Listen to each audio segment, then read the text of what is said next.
Hello hello hello hello hello. चलो ठीक है, स्टार्ट करते हैं। आ जाओ।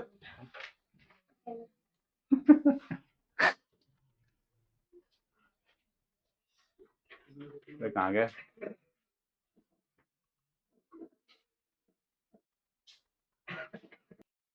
ओके, सो लास्ट लेक्चर हम लोगों ने कुछ क्वेश्चंस किए थे।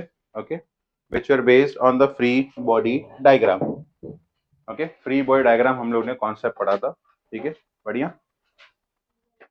चलो, सो टुडे आज हम लोग क्या करेंगे? आज हम लोग एक और कॉन्सेप्ट पढ़ेंगे। ठीक है, and the name of that concept is the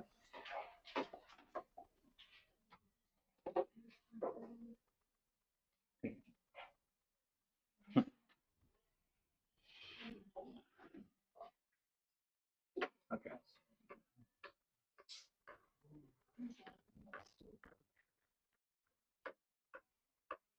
or let's study about collisions.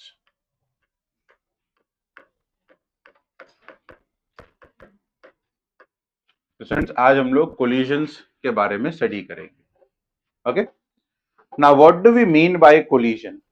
अगर फिजिक्स में we have to define what is collision, how are we going to define it?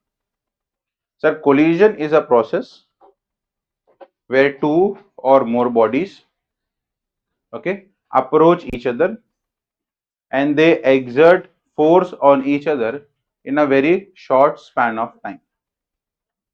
Okay, so collision में क्या होता है? We can have more than two bodies. Minimum we need to have two bodies. So when two bodies come closer to each other, okay, they come closer to each other and they apply force on each other in a very short period of time. बहुत कम time के लिए they will apply force on each other and then they will move away. That is what a collision is. So collision में objects do apply force on each other, and because of that application of force, their velocity after collision will change. And this is what our agenda is in today's lecture. In today's lecture, we are going to learn that what is the velocity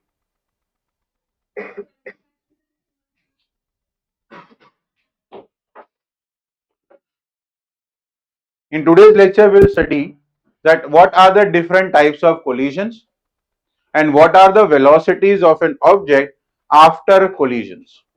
Okay, so how many types of collision are there in nature? Students, there are basically two types of collision in nature. So collision बच्चा लोग दो type का अपने को मिलेगा. The first type is called as elastic collision. The first type is called as elastic collisions, and the other type is called as inelastic collision. Inelastic collision.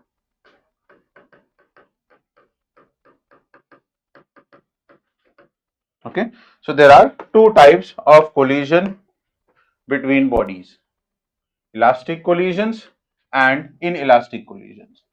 Now let's understand what do we mean by elastic and what do we mean by inelastic collisions. अब elastic collisions में क्या होता है that whenever objects or bodies undergo the elastic collision,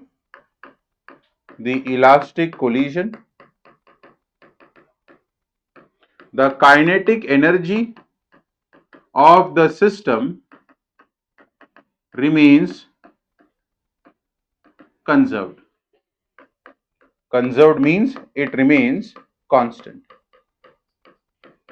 So in elastic collisions, or when bodies undergo elastic collisions, the kinetic energy of the whole system remains constant. Or I can put in this way also, that in such type of collisions, the total kinetic energy is constant.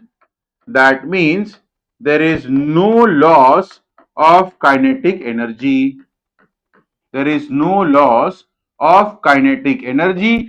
the total kinetic energy of system before collision will be equal to total kinetic energy of system after the collision. Let me give you a very simple idea or example of elastic collision. अब student suppose कर लो कि अगर हमारे पास एक tennis ball है and if we drop that tennis ball from certain height, if I drop it, so I'm dropping it from this height, okay? अब जब मैं ड्रॉप करूंगा तो it will go and hit the floor. So this is a collision. ये क्या हो गया बेटा, हमारा collision हो गया. अब इस collision में जब बॉल और ये floor टकराएंगे, they will collide, so ball will rebound.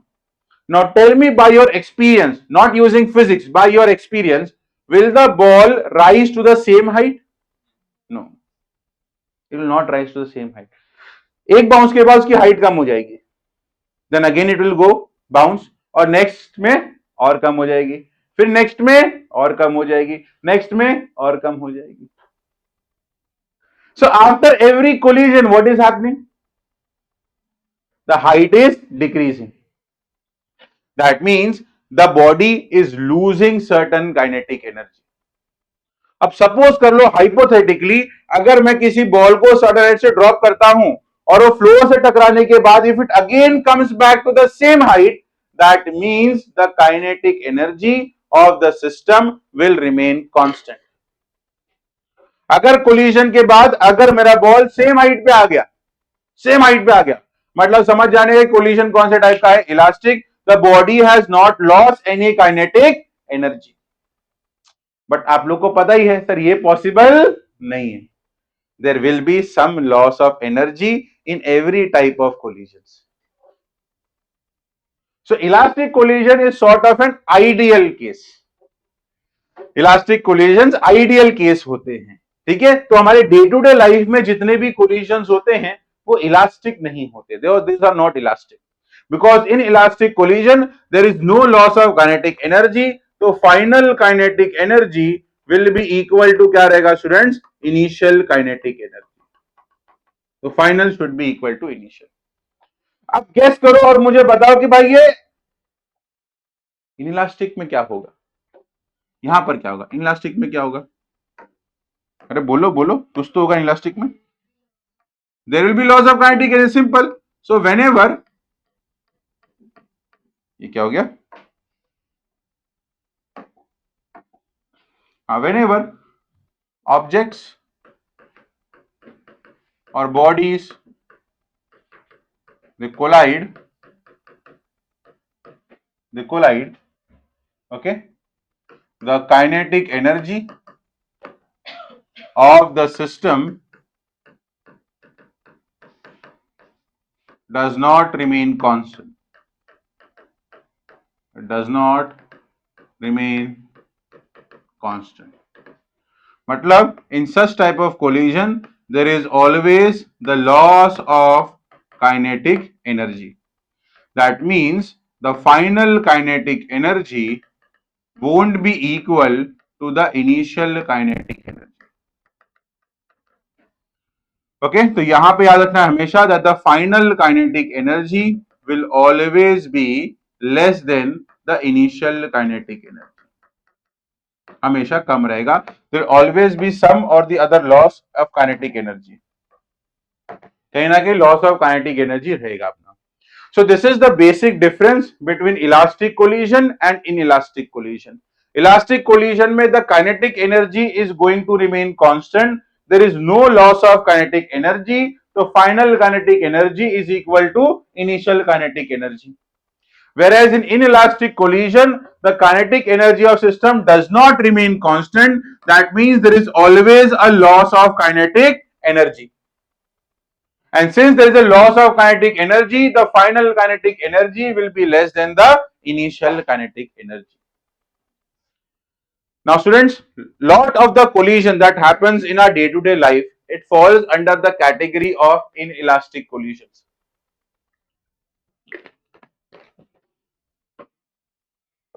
It falls under the category of inelastic collisions. तो हमारे डे टू डे लाइफ में जितने भी कोलिजन्स होते हैं उन सब में कुछ ना कुछ एनर्जी का लॉस होता है. There will be some loss of kinetic energy and therefore most of the collisions in our day-to-day life are inelastic collisions. There are few examples in nature जहां पे कुछ collisions को हम लोग elastic consider कर सकते हैं students. Okay, so there are few collisions, there are few cases जहां पर collision को we can assume कि भाई collisions जो है वो थोड़े से elastic माने जा सकते हैं, and those are the collisions between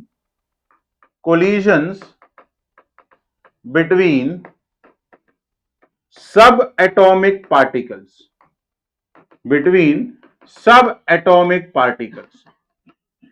like for an example, collision between, it's a very famous one, collision between alpha particles and gold atoms. अरे बरोबर कि नहीं, आप लोग ने स्ट्रक्चर ऑफ एटम्स केमिस्ट्री में स्टडी किया होगा, गोल्ड फॉइल एक्सपेरिमेंट्स. तो there alpha particles used to collide with the atoms of gold and the alpha particles scatter होते थे. So that is also a type of collision. So whenever there is a collision between subatomic particles in physics, we consider those collision as elastic collision. Rest all of the collision that takes place in our day-to-day life falls under the category of inelastic collisions. तो basic difference clear होना चाहिए elastic में और inelastic में. Elastic में sir kinetic energy of system remains constant, inelastic में it will not remain constant, there will be a loss of kinetic energy. This difference between elastic and inelastic collisions. हाँ, यहां पे all the collisions, so collisions, all the collisions in our day-to-day life fall under the category of inelastic collision. Okay, चलो थोड़े से और differences लेते हैं, देखते हैं. Next.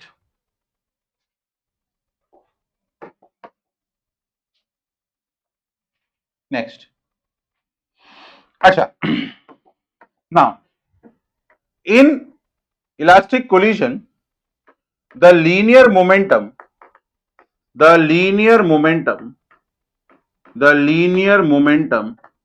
of system remains constant. It remains constant. तो बेटा कोलिजन कोई भी टाइप का हो, let me tell you one thing, collision कोई भी टाइप का हो, वो इलास्टिक हो या इनइलास्टिक हो, momentum will B conserved in each and every collision. There is not a single collision where the conservation of momentum is not followed. वो elastic collision हो या इनइलास्टिक कोलिजन हो, conservation of momentum will be obeyed in both the cases. So even here in this inelastic collision, the linear momentum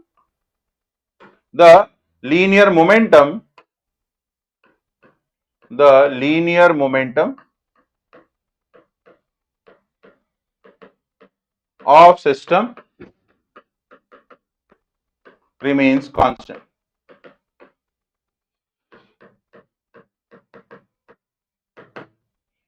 okay, चलो, तो यहां भी momentum constant रहेगा, यहां भी मोमेंटम कांस्टेंट रहेगा, दोनों केस में मोमेंटम हमारा कांस्टेंट रहेगा. यहां क्या कांस्टेंट नहीं रहेगा? Kinetic energy. सॉरी, यहां क्या कांस्टेंट नहीं रहेगा? Kinetic energy. यहां क्या कांस्टेंट रहेगा? Kinetic energy. तो आप बोल सकते हो भाई इस टाइप ऑफ कोलिजन में sir kinetic energy and momentum दोनों कांस्टेंट रहेंगे, whereas in inelastic collision sir सिर्फ मोमेंटम कांस्टेंट रहेगा, काइनेटिक एनर्जी कांस्टेंट नहीं रहेगा. ओके, अब how to identify whether the given or particular collision is elastic or inelastic, how we can जज, how we can say whether the particular collision is elastic or inelastic. तो वो depend करता है बेटा एक वैल्यू के ऊपर, जिसको हम लोग बुलाते हैं coefficient of restitution. Coefficient of restitution, इसका मीनिंग मैं आपको आगे बताऊंगा, इसका मीनिंग क्या है. ये जो कोएफिशिएंट ऑफ रेस्टिट्यूशन है E, इसके वैल्यू पे डिपेंड करता है whether the collision is elastic और whether the collision is inelastic. तो कोई भी टाइप का अगर कोलिजन हो रहा है बेटा, तो उसका हम E का वैल्यू फाइंड आउट करेंगे. E का वैल्यू जो भी आएगा उससे हम ये फाइंड आउट करेंगे, उससे हम ये प्रेडिक्ट कर सकते हैं, उससे हम ये कह सकते हैं whether the particular collision is an elastic collision or whether it is an inelastic collision. Like for elastic collision, the value of E is always 1। तो अगर किसी भी कोलिजन के लिए ई का वैल्यू 1 आ रहा है, मतलब समझ जाने का कि वो इलास्टिक कोलिजन है। और अगर किसी भी कोलिजन के लिए ई का वैल्यू लेस देन 1 आया, तो मतलब वो इनइलास्टिक कोलिजन है। तो ई इज इक्वल टू 1 मतलब कौन सा कोलिजन होगा? इलास्टिक। ई लेस देन 1 आया मतलब कौन सा कोलिजन होगा? इनइलास्टिक। अब इसके अंदर स्पेशल केस है बेटा। स्पेशल केस क्या है कि अगर ई का वैल्यू सपोज कर लो 0 आ गया, एग्जैक्टली 0 आ गया, तो उसको हम लोग बुलाते हैं perfectly in elastic collision. Perfectly in elastic collision. और परफेक्टली इलास्टिक कोलिजन में क्या होता है? That bodies stick together after collision. तो कोलिजन के बाद दोनों बॉडीज अगर आपस में स्टिक हो जाएं, तो such type of collision are called as perfectly in elastic collision. To give you an example right away students, अगर हमें इस बॉक्स को, क्या है भाई इस बॉक्स के अंदर, देखो पहले इसको करते चलो, इसको इस मैच बॉक्स को सपोज कर लो अगर मैं सर्टेन हाइट से ड्रॉप करता हूं, तो क्या ये मैच बॉक्स बाउंस होगा? नहीं हुआ। तो आफ्टर द कोलिजन ये मैच बॉक्स और ये फ्लोर आपस में क्या होगा? स्टिक हो गए, इट डिड नॉट बाउंस। तो ये जो टाइप का कोलिजन हुआ है, कौन सा टाइप का कोलिजन हुआ बेटा? Perfectly in elastic collision. Suppose मैंने टेनिस बॉल को एक सर्टेन हाइट से ड्रॉप किया, तो वो कौन से टाइप का कोलिजन होगा? इलास्टिक, इन इलास्टिक या परफेक्टली इन इलास्टिक? सिर्फ इन इलास्टिक रहेगा, it is not perfectly in elastic. And suppose अगर मैं टेनिस बॉल को ड्रॉप किया और वो टकरा के कोलाइड करा, सेम हाइट वापिस से आ गया, इलास्टिक। परफेक्टली इलास्टिक उसको हम बोलते हैं, perfectly elastic collision. So perfectly inelastic collision में the bodies will stick after the collision. Okay, ये डिफरेंस है between elastic and inelastic collision. And sir, how do we differentiate? So sir, it depends on the value of E, where E is the coefficient of restitution. Sir एक term होता है, आगे मैं आप लोगों को समझाऊंगा what do you mean by coefficient of restitution. इसके वैल्यू पर डिपेंड करेगा whether the collision is elastic और whether the collision is inelastic और whether the collision is perfectly inelastic. It purely depends on the value of E. और ये हम हर एक collision के लिए डिफाइन कर सकते हैं, हर एक कोलिजन के लिए फाइंड आउट कर सकते हैं। ओके, तो सबसे पहले इसको नोट डाउन कर लो, फिर हम लोग आएंगे ई के वैल्यू के ऊपर। What is coefficient of restitution? क्या हुआ? नहीं, ई का मैक्सिमम वैल्यू 1 है। ये भी this can also be your MCQ question. The maximum value of the coefficient of restitution is infinity, 0, minus whatever it is.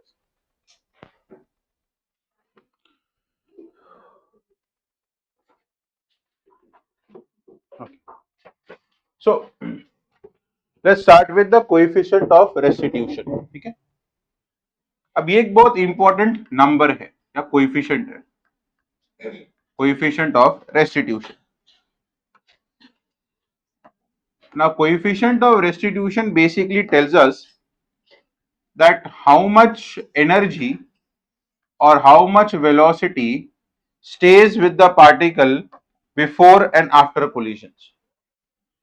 तो coefficient of restitution अपने को बताएगा that how much is the velocity or how much is the velocity stays with the particle, stays with the object after collision. Okay, so the coefficient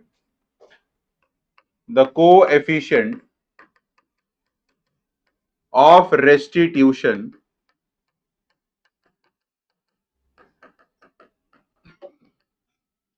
gives us or tells us क्या हो गया?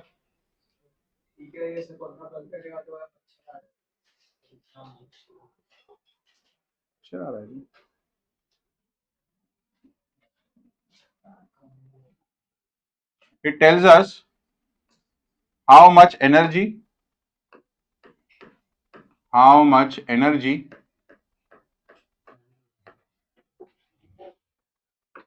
or velocity, how much energy or velocity is carried by particles after collision. Okay, so collision के बाद particles के पास कितना energy रह जाएगा, कितना एनर्जी बचेगा, उसी को हम लोग कोएफिशिएंट ऑफ रेस्टिट्यूशन बोलते हैं. ओके, अब देखो coefficient of restitution by definition क्या होता है. So it is defined as the ratio of or defined as the negative ratio of relative velocity of separation to relative velocity of approach. Okay, so coefficient of restitution E जो होता है उसका definition क्या है. Sir, it is the negative ratio of the relative velocity of separation because bodies will separate after collision to the relative velocity of approach. When the bodies collide they approach each other. तो collision से पहले bodies will approach each other and collision के बाद body will separate from each other. अरे simple example, अगर हम tennis ball को इस साइड से ड्रॉप करते हैं तो ड्रॉप करने से पहले ये बॉल जो है वो फ्लोर की तरफ मूव कर रहा है. So they are approaching each other. और टकराने के बाद ball moved away from the floor, मतलब they are getting separated from each other. So before collision bodies approach each other. Before collision bodies approach. Bodies एक दूसरे की तरफ आएंगे, अप्रोच करेंगे एक दूसरे को. एंड आफ्टर कोलिजन क्या होगा. Sir, after collision bodies will separated. Bodies are separated after the collision. So before collision approach करेंगे, आफ्टर कोलिजन सेपरेट हो जाएंगे. और इसी रिलेटिव वेलोसिटी के रेशियो को हम लोग बुलाते हैं coefficient of restitution. So E will B minus of relative velocity of separation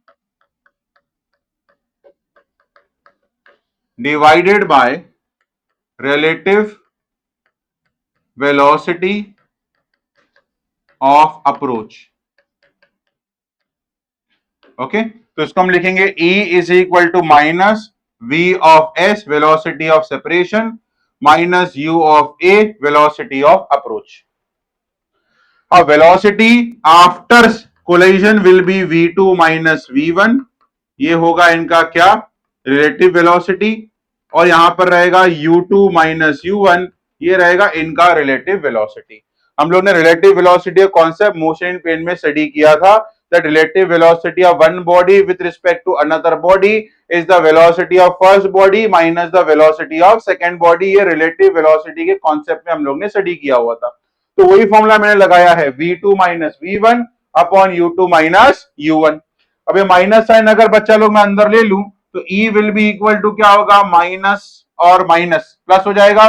तो मुझे आएगा प्लस V1, फिर यहां पे आएगा माइनस V2 अपॉन नीचे आएगा U2 माइनस U1. तो student, this is the formula for the coefficient of restitution. तो बच्चा लोग किसी भी कोलिजन के लिए हम पहले coefficient of restitution find out करेंगे. एक बार वो फाइंड आउट हो गया, फिर उसका वैल्यू अपने को बताएगा whether that collision is elastic और whether that collision is inelastic.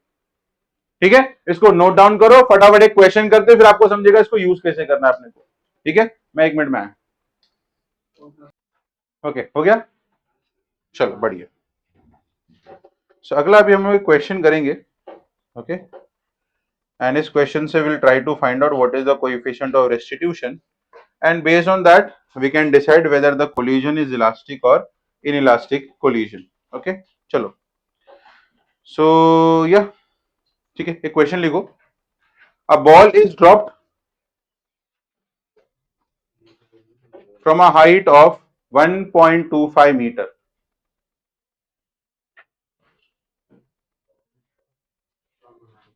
From a height of 1.25 meter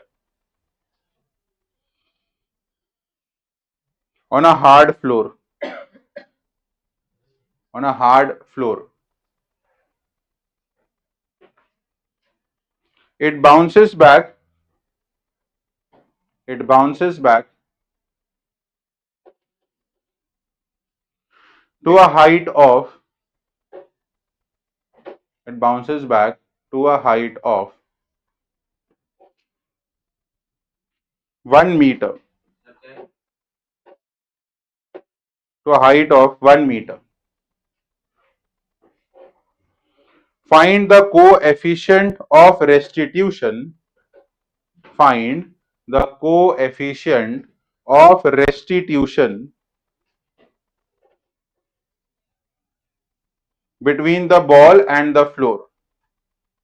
Between the ball and the floor.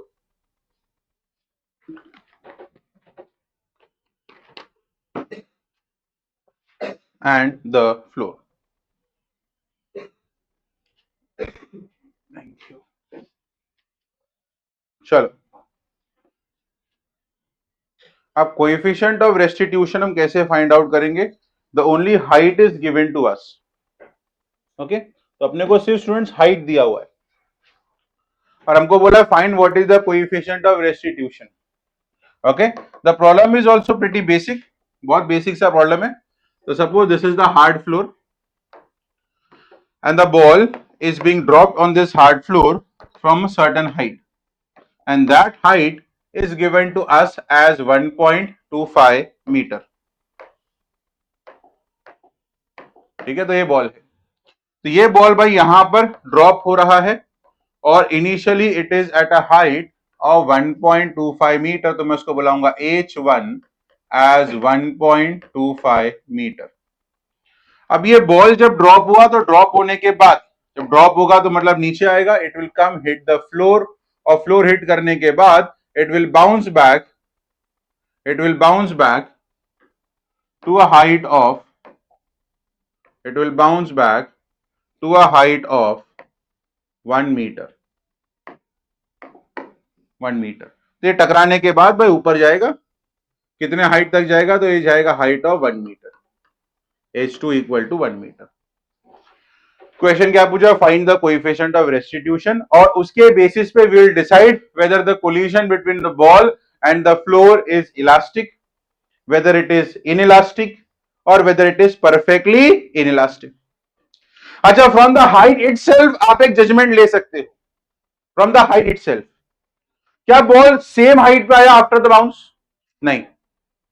इसका मतलब it is not a perfectly elastic collision. वो तो आउट ऑफ द क्वेश्चन हो गया.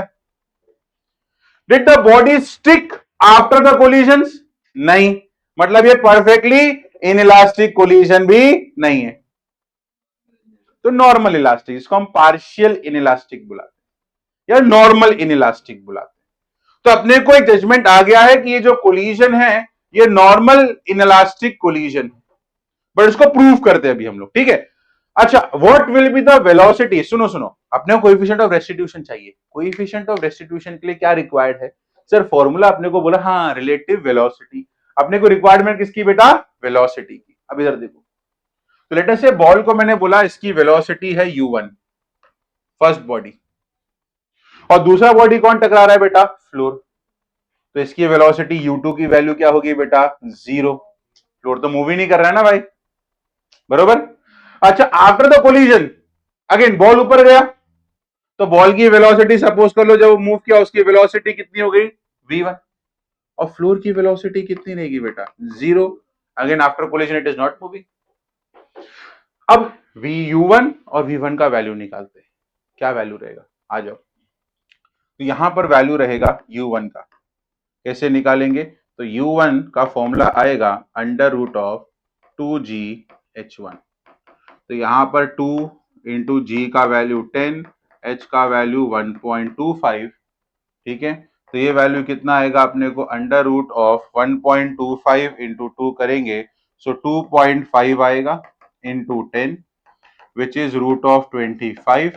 तो answer कितना मिलेगा मेरे को, 5 मीटर पर सेकेंड। अब आप सोच रहे हो कि सर ये फॉर्मूला कहां से आया, 2GH1 वाला, 2GH1 वाला कहां से आया फॉर्मूला, एनीवन कैन गेस, कहां से फॉर्मूला निकाला है मैंने 2GH1?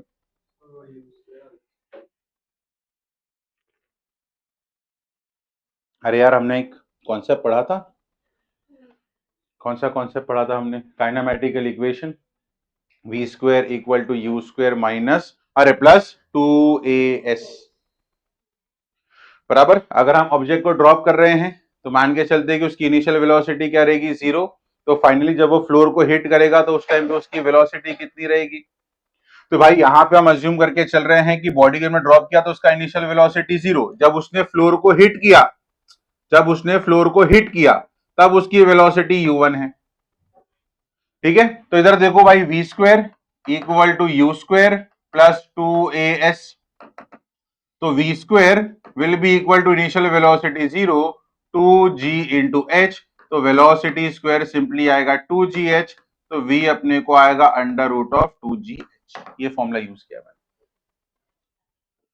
ओके, अब ये टकराने से पहले, जस्ट टकराने से पहले वाली वेलोसिटी, बट ये वाली वेलोसिटी जो वहां से ड्रॉप हुई है, सुनो मेरी बात सुनो, जब उसको मैंने ड्रॉप किया ना तब उसकी वेलोसिटी 0 थी, जब वो ऊपर से नीचे आया और इस फ्लोर को हिट कर रहा था, उसको हिट करने से पहले उसकी कितनी वेलोसिटी थी बेटा, u1। so u1 is the velocity with which the ball is hitting the floor, because initial जब मैं ड्रॉप करूंगा तो ड्रॉप के टाइम पे उसकी वेलोसिटी क्या रहेगी बेटा, 0। तो u1 मेरा वो स्पीड, तो यहां पे मैंने u1 लिखा, तो प्लीज कंफ्यूज मत होना, ये इसको मैं हटा देता हूं, अगर आप कंफ्यूजन क्रिएट हो रहा है तो उसको हटा देता हूं। u1 is the velocity with which ball is hitting the floor and v1 is the velocity just after the collision, कि बॉल का वेलोसिटी जस्ट आफ्टर कोलिजन कितना है, v1। वो भी कैसे फाइंड आउट करूंगा मैं, सेम फॉर्मूले से फाइंड आउट करूंगा, तो v1 will be equal to under root of 2gh2, कितना आएगा भाई, 2g का वैल्यू अगेन 10, h कितना आ गया बेटा 1, ये आ जाएगा रूट ऑफ कितना हो जाएगा 20, रूट 20 मतलब root of 5 into 4, so 2 root 5, 2 root 5 आएगा, ये अपना वेलोसिटी हो गया v1।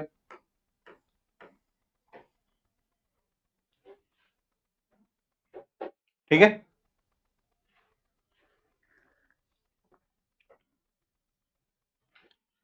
Five into two into root 5। ठीक है, अब रूट 5 का वैल्यू अगर हम लोग निकालेंगे, सो रूट 5 का वैल्यू लगभग लगभग अप्रोक्सीमेटली अपने को आएगा एज 2.23, तो v1 विल बी 2 इंटू 2.23, तो ये हो जाएगा 2 3 जा 6, 2 2 जा 4, 2 2 जा 4, 4.46, ये v1 हो जाएगा 4.46 मीटर पर सेकेंड। अब आते हैं कोएफिशिएंट ऑफ रेस्टिट्यूशन निकालते हैं, तो E इज इक्वल टू क्या है बेटा, v1 माइनस v2 अपॉन क्या है, u2 minus u1।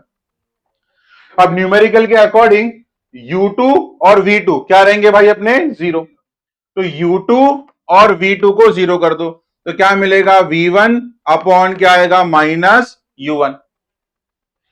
Okay, now v1 is the velocity in upward direction, देखो v1 ऊपर की तरफ है, v1 जो है, v1 का डायरेक्शन कहां है बेटा, ऊपर की तरफ है, तो ये v1 का वैल्यू कैसा रहेगा बेटा, पॉजिटिव, और वो वैल्यू कितनी है 4.46, तो v1 आएगा भाई यहाँ पे 4.46 माइनस, माइनस यहाँ पे माइनस है पहले से, u1 का डायरेक्शन किधर है बेटा, u1 का डायरेक्शन किधर है, डाउनवर्ड डायरेक्शन में, और अगर वेलोसिटी डाउनवर्ड डायरेक्शन में तो वो क्या हो जाती है बेटा, नेगेटिव, तो यहां मुझे आएगा माइनस ऑफ कितना आएगा बच्चा लोग, 5। अब ये माइनस और ये माइनस क्या हो गया बेटा, प्लस, कैंसिल हो गया, तो मुझे आएगा 4.46 डिवाइड बाई 5, तो आएगा 0.5945 नहीं, 5 8 जा 40, बचेगा 4 46, 5 9 जा 45, 0.89। तो कोएफिशिएंट ऑफ रेस्टिट्यूशन E का वैल्यू कितना आ रहा है बेटा, 0.89। तो ये जो E का वैल्यू है 0.89 क्या बता रहा है, which type of collision this is this the perfectly elastic, perfectly inelastic और just inelastic, inelastic. Perfectly elastic हुआ तो वैल्यू कितना आएगा 1, परफेक्टली इन इलास्टिक हुआ तो वैल्यू क्या आएगा 0, एनीवेयर बिटवीन 0 एंड 1 मतलब वो नॉर्मली क्या हो गया इन इलास्टिक। और यहां पे याद रखना कि ई का कभी भी ई का जो वैल्यू होगा वो हमेशा 0 और 1 के बीच में ही रहेगा स्टूडेंट्स, उससे ज्यादा नहीं, ई कैन नेवर एक्सीड 1, ई का रेंज 0 लेस देन और इक्वल टू 0 लेस देन और इक्वल टू 1 ना, कभी नहीं आएगा, never, E can never be negative, it can never exceed 1 also. चलो नोट डाउन कर लो इसको, एक सब मैं देता हूं फिर आप लोग सॉल्व करोगे अभी।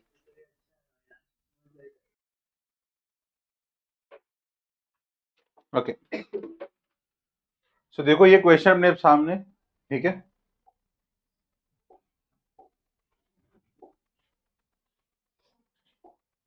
हाँ।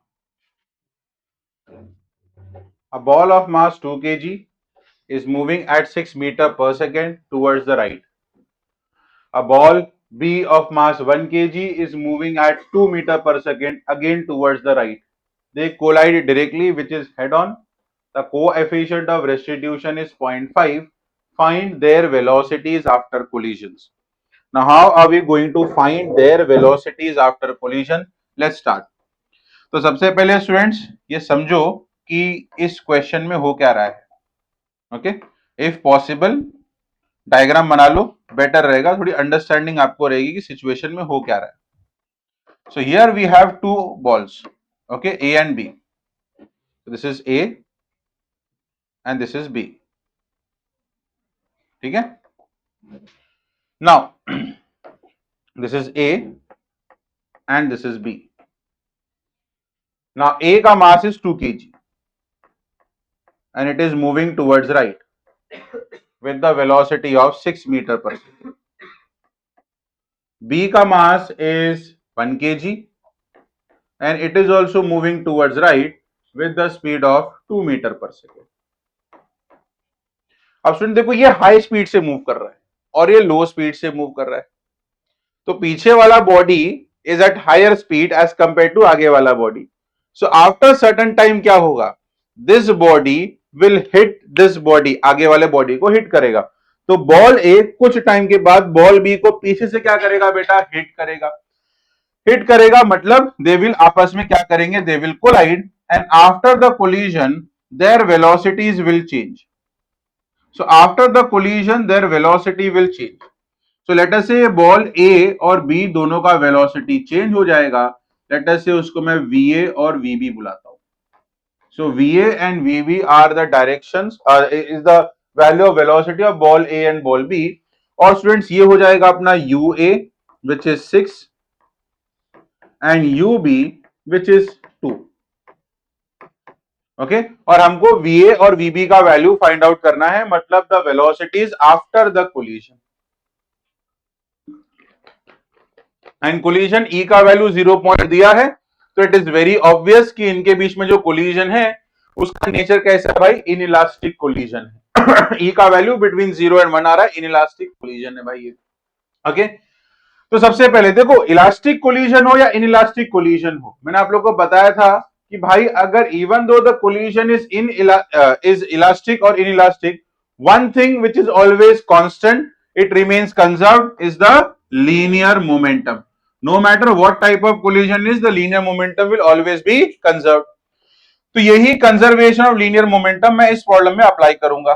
सो अकॉर्डिंग टू प्रिंसिपल ऑफ और the law of conservation of momentum, so M A U A plus M B U B is equal to M A V A plus M B B B. So mass of object A is 2 kg, initial speed is 6, mass of object B is 1 kg, initial speed is 2, mass of object A again is 2 VA plus 1 VB. So this is 12 plus 2 is 2 VA plus VB. So this is 14 is equal to 2 VA plus VB. तो 2VA plus VB is equal to 14 का equation अपने को आ रहा है। I will call this as my equation number 1. बोल बेटा।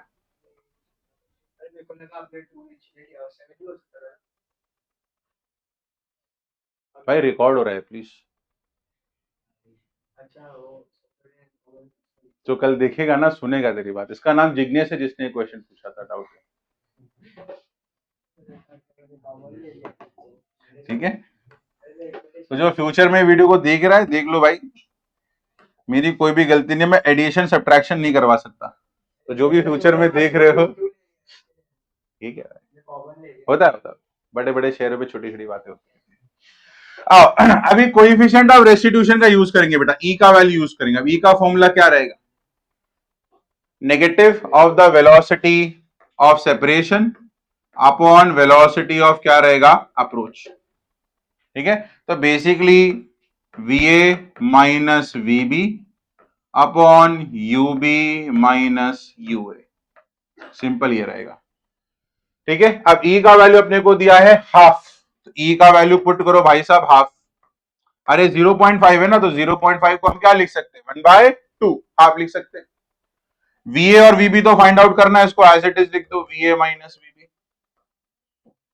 ठीक है, UB माइनस UA, तो इट विल बी 1 माइनस कितना होगा सर? 1 नहीं है, 6 है सॉरी। UB कितना है? 2 माइनस कितना होगा बच्चा लोग? 6। तो ये मुझे आएगा VA minus VB equal to 2 minus 6 कितना आएगा? -3/2। ये मुझे आएगा -3/2। तो मुझे आएगा 2VA minus 2VB is equal to कितना आएगा भाई? -3। ये हो गया मेरा इक्वेशन नंबर 2। ये हो गया मेरा इक्वेशन नंबर 2। अब आपके पास दो इक्वेशन है बेटा, इधर देखो, दो इक्वेशन आप लोग के पास। ठीक है, सॉल्व कर सकते हो उसको। अरे इसको साइमल्टेनियस इक्वेशन नाम की कोई चीज होती है? मैथ्स में पढ़ा आप लोगों ने? ये प्रभु। अब अगेन भाई जो फ्यूचर में देख रहा है प्लीज देख लो भाई, एक आदमी फिजिक्स टीचर के ऊपर क्या क्या जुल्म हो रहा है। ठीक है, उसको एडिशन डिवीजन और साइमल्टेनियस इक्वेशन सिखाना पड़ रहा है इन बच्चों को। ठीक है, 14। दूसरा इक्वेशन क्या था? 2VA minus VB minus 2VB is equal to -3। ये इक्वेशन था भाई। ठीक है, अब क्या करो, दोनों इक्वेशन से तो सब्ट्रैक्ट कर सकते हो, माइनस ये हो जाएगा प्लस, ये हो जाएगा आप इसे प्लस, सब्ट्रैक्ट कर दो। Plus 2A minus 2VA cancel हो जाएगा। VB प्लस 2VB कितना हो जाएगा? 3VB। और एक 14 प्लस 3 कितना हो जाएगा भाई? 17। तो VB will be simply 17/3 metre पर सेकेंड। ये आ गया VB। अब इसमें से कोई भी एक इक्वेशन में VB का वैल्यू पुट कर दो, VA आ जाएगा। तो मेरे पास है 2VA प्लस VB का value is 17/3 is equal to 14।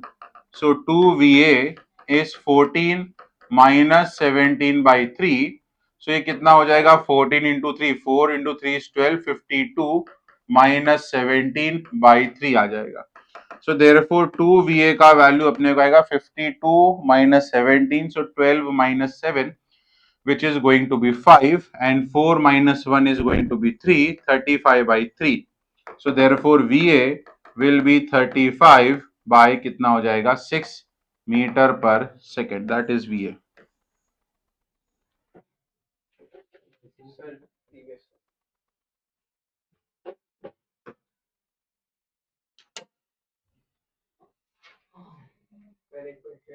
बोलो।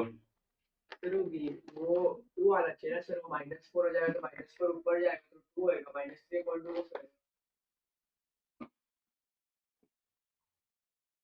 -4/2 आएगा ना वो। अच्छा 2 आएगा ये? -2। हाँ कोई बात नहीं, -2 आ गया यहाँ पे, तो ये हो जाएगा -2। हाँ तो 14 प्लस 2 कितना हो जाएगा अपना? 16, 16/3। ठीक है, तो ये 16/3 हो जाएगा।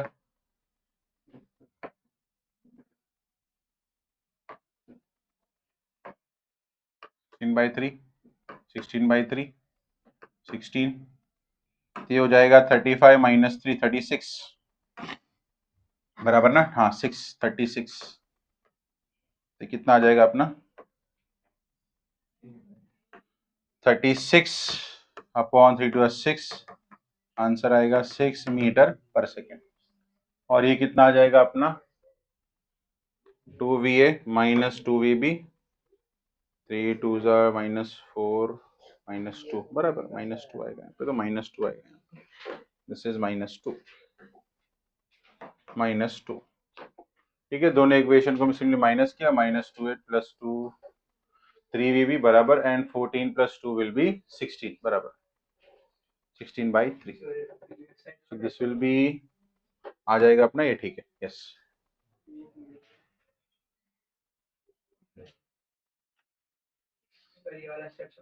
कौन सा वाला?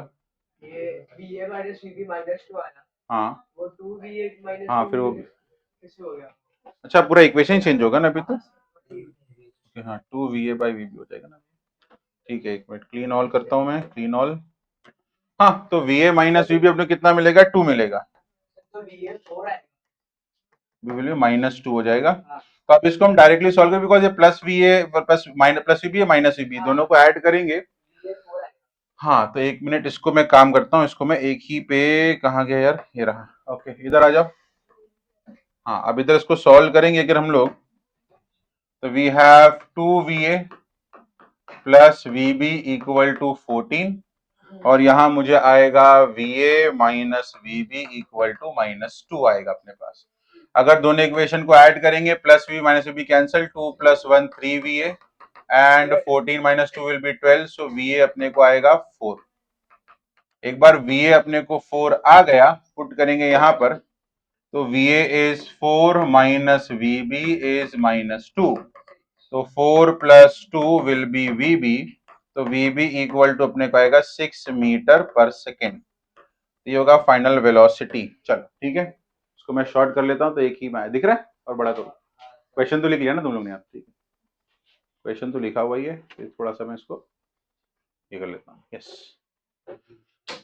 अब इसका डायरेक्ट फॉर्मूला भी था, लेकिन डायरेक्ट फॉर्मूला भी हम लोग डेरिवेशन के बाद पढ़ेंगे।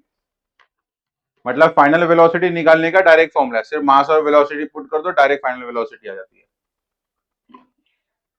इतना करने की अपने को जरूरत नहीं पड़ेगी।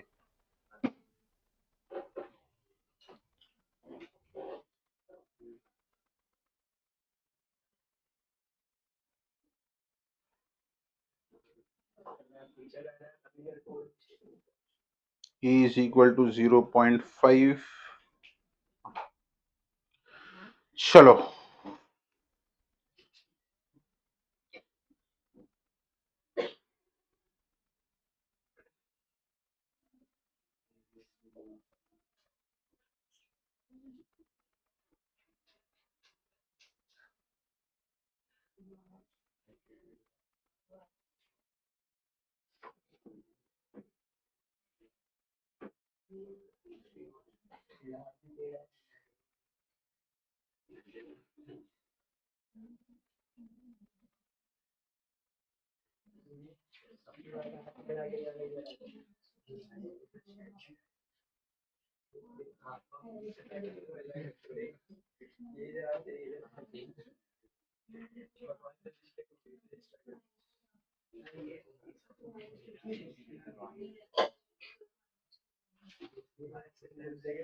चलो नेक्स्ट क्वेश्चन लिखो।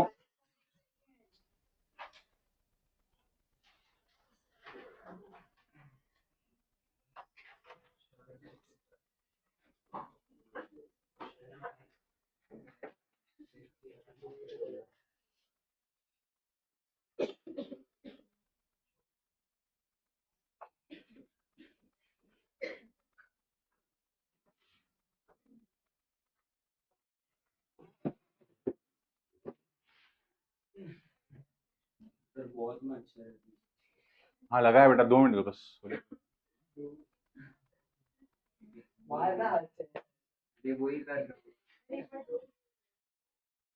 नहीं वो एक्चुअली बाहर की वजह से आता है, इसलिए वो BMC वाले आते रहते हैं, बिकॉज ये बिल्डिंग का इशू है।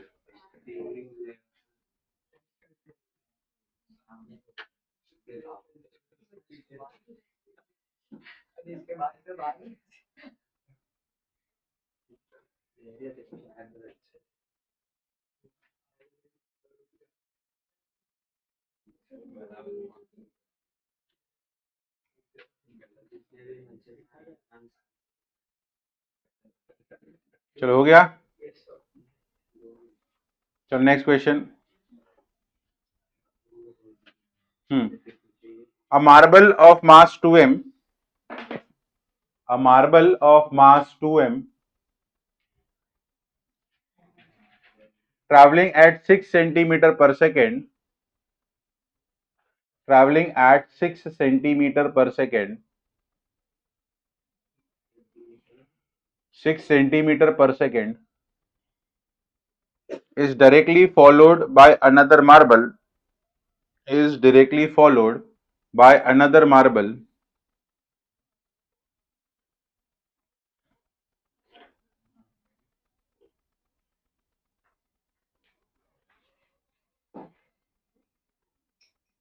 of mass m with double speed, is directly followed by another marble of mass m with double speed.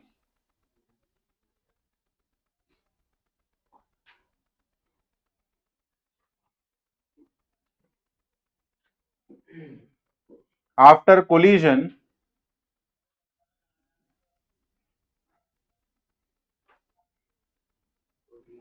after collision, the heavier one travels,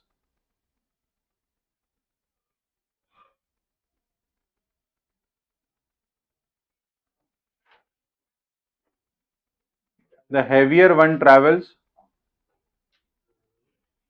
with the average initial speed, with the average initial speed,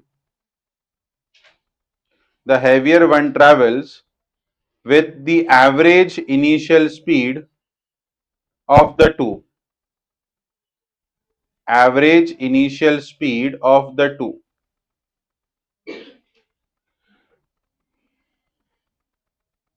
Calculate the coefficient of restitution. Calculate the coefficient of restitution.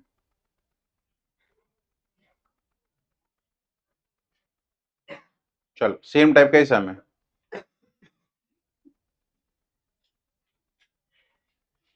Same type जो भी हमने किया उससे same type का सम है।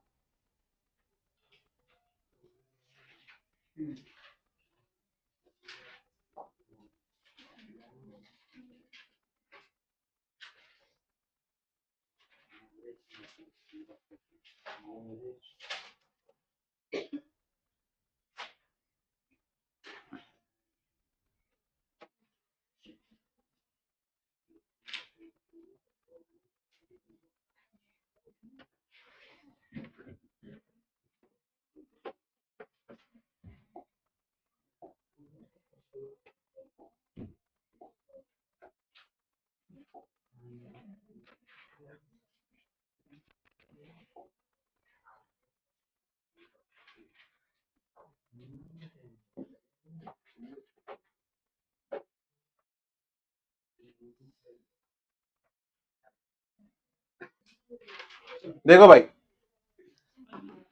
तो यहां पर क्या है, spring ball of mass 0.5 kg is drop from some height, ठीक है। अब सुनो मेरी बात समझो, तो सपोज यहां पर ये अपना एक स्प्रिंग बॉल है जिसको हम लोग ड्रॉप कर रहे हैं एक सर्टेन हाइट से, ठीक है। तो सपोज यहां से हम उसको ड्रॉप किया, ठीक है, एक सर्टेन हाइट से ड्रॉप किया, उसका मास दिया अपने को 15 kg, और सॉरी 0.5 kg। तो उसका जो ओरिजिनल मास है capital M, that is 0.5 kg, half kg का ये स्प्रिंग बॉल है। Okay, now it is drop from some height on falling freely for 10 seconds. अच्छा, 10 सेकेंड ट्रैवल करने के बाद क्या होगा, वो कुछ डिस्टेंस पर आएगा, बराबर। 10 सेकेंड ट्रैवल करने में डिस्टेंस ट्रैवल करेगा कि नहीं करेगा, डिस्टेंस ट्रैवल करेगा कुछ। तो यहाँ पे से टाइम जो स्पेंड किया है वो टाइम है 10 सेकेंड्स, और वो फ्री फॉल कर रहा है। अब वो स्टार्ट जब उसने किया था, क्योंकि उसको ड्रॉप किया मैंने, तो इनिशियल वेलोसिटी कितनी थी बेटा इसकी, 0। 10 सेकेंड के बाद कुछ ना कुछ तो इसकी वेलोसिटी आई रहेगी बेटा, तो मान लो इसकी वेलोसिटी कितनी थी, v। वो मैं कैसे निकालूंगा सर, वो हम फाइंड आउट करेंगे with the equation v is equal to u plus at। तो v is equal to u plus a t लगाया मैंने, तो v will be equal to u तो जीरो है because body was initially drop. जब भी हम ड्रॉप यूज करते हैं वर्ड मतलब इनिशियल वेलोसिटी जीरो हो गया। फ्री फॉल है, एक्सेलरेशन विल बी 10, टाइम भी है 10, सो 10 इंटू 10 वेलोसिटी कितना हो गया बच्चा लोग 100 मीटर पर सेकेंड। तो वेलोसिटी यहां पे इसकी हो गई भाई 100 मीटर पर सेकेंड। 10 सेकेंड के बाद उसकी वेलोसिटी 100 हो गई, स्टार्ट उसने जीरो से किया, अब वो फट गया, it explodes in two fragments. ठीक है, दो पार्ट में डिवाइड हो गया, ठीक है, फेयर इनफ चलेगा। यहाँ पर दो पार्ट में डिवाइड हो गया भाई, ओके ठीक है, तो दो पार्ट में डिवाइड हो गया, ऐसे दो पार्ट में ऐसे, ठीक है, दो पार्ट में डिवाइड हो गया सच दैट इनका जो मास का रेशियो है वो 1:2 है। तो सपोज कर लेते हैं अगर इसका मास m1 है और इसका मास m2 है, तो m1 अपॉन m2 का रेशियो अपने को दिया हुआ है, सुनो भाई ध्यान से, m1 बाई m2 का रेशियो अपने को दिया है 1:2, मतलब जो m2 रहेगा दैट विल बी 2 टाइम्स क्या रहेगा बच्चा लोग m1। अब देखो ये जो टोटल मास है बच्चा लोग ध्यान से सुनो, टोटल मास कितना था फ्रैगमेंट का, इनिशियल मास कितना था m। अरे भाई इस स्प्रिंग बॉल का इनिशियल मास कितना था भाई m, फिर ये टूट के किस में डिवाइड हुआ m1 और m2 में, तो total mass m will be simply m1 plus क्या रहेगा बेटा m2। तो टोटल मास कितना भाई अपना m 0.5 विच इज 0.5, हाफ ले लू मैं। अब m1 का value as it is, m2 का वैल्यू कितना है सर, m2 का वैल्यू है 2m1, 2m1, तो कितना हो जाएगा 3m1 will be 1/2, so m1 का वैल्यू कितना आएगा 1/6 की। अब m2 कितना हो जाएगा सर, m2 सिमिलरली हो जाएगा 2 टाइम्स m1, ये हो जाएगा 2 इंटू 1/6, तो आंसर कितना आएगा 1/3 kg। तो m2 और m1 का वैल्यू आ गया 1/3 एंड 1/6 kg, मास आ गया। अब आगे द लाइटर फ्रेगमेंट, अब हल्का कौन है, m1 हल्का कि m2 हल्का, अरे m2 हल्का रहेगा, 1/3 है ना, 1/6 है, 6 बड़ा है बरोबर ना, अरे 6 बड़ा है ना, तो m1 भारी हुआ ना, नहीं पक्का, पक्की बात, अरे भाई ये 3 kg, ये 6 kg था, 6 3, ठीक, तो लाइटर कौन हुआ m1, तो जो लाइटर है मतलब m1 जो है वो डाउनवर्ड ही ट्रैवल कर रहा है, तो m1 तो नीचे जा रहा है, और नीचे जा रहा है कितनी स्पीड से भाई 60 की स्पीड से जा रहा है। Calculate the kinetic energy supplied during elution.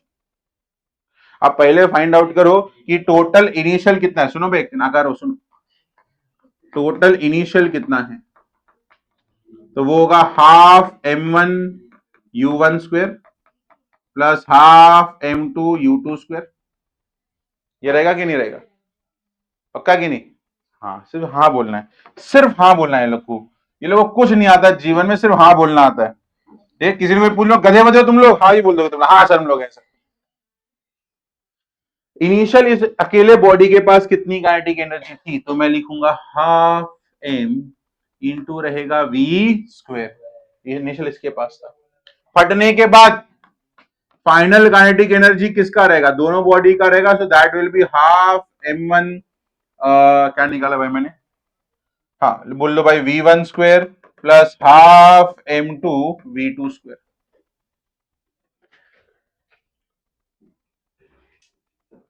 Half m2 v2 square, ठीक है। अब v1 का वैल्यू दिया है, v2 का वैल्यू निकालो, कैसे निकालोगे v2 का value, sir conservation of momentum लगाएंगे, total initial momentum will be total final momentum, ठीक है, v2 का वैल्यू आ गया, यहां पर सब्स्टिट्यूट करो, तो कितना एनर्जी रिलीज होगा, तो उसको निकालो डेल्टा के E, so that will be final minus क्या रहेगा भाई साहब इनिशियल, सॉल्व करो और फिर जाओ, चलो हाँ तुम लोग 10 मिनट एक्स्ट्रा बैठो तुम लोग, चलो पनिशमेंट है तुम लोग।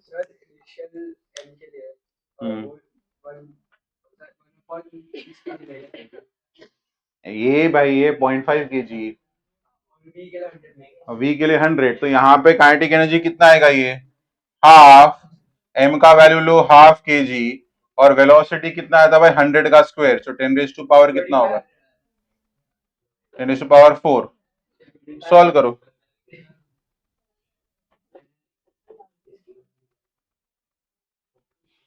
चलो सॉल्व करो।